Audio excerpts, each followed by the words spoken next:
Well, it was really an opportunity that came about unexpectedly. There was a 20% interest in the horse that was sold, I believe, by the U.S. Marshals, and there was a bid process, and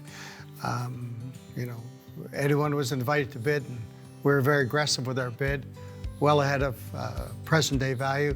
But he's a horse that had a very strong internal belief that it was going to be a classic sire. I thought his start was, emblematic of smart strike, and was impressed with his start, even though it was just at the very beginning of his career. So it was a bold bid.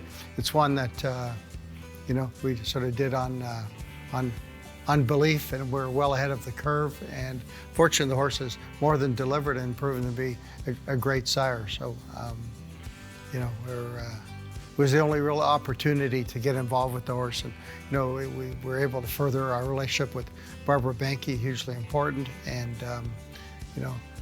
Curlin came to the farm after we bought the interest, and it was a great blessing for us in moving and advancing our stallion operation forward.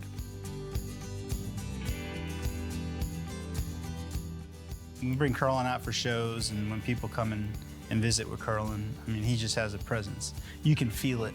He knows that he's the top dog in the barn, and all the other horses know that too. He's a handful, without that lip chain in his mouth. He likes to rear up. He doesn't like to stand still. Sometimes, we bring him out for shows. Sometimes he'll stand there, and sometimes he won't.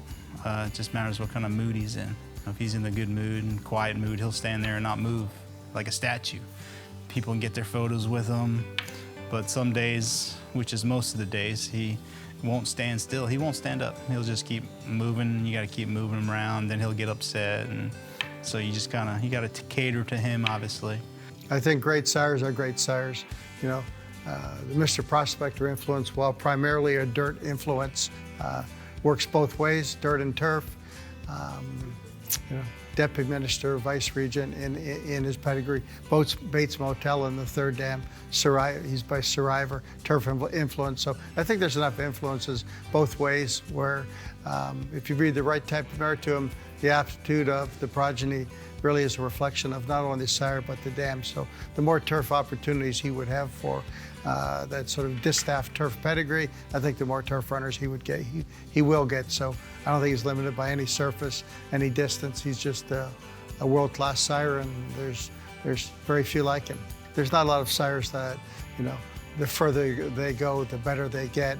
They can be grade 1 winning 2-year-olds. They can be early, but for the most part, every day, the next day is a better day than the day before. They have classic ability. I think he's probably the sire to give you the best chance to win the Kentucky Derby or the British Cup Classic.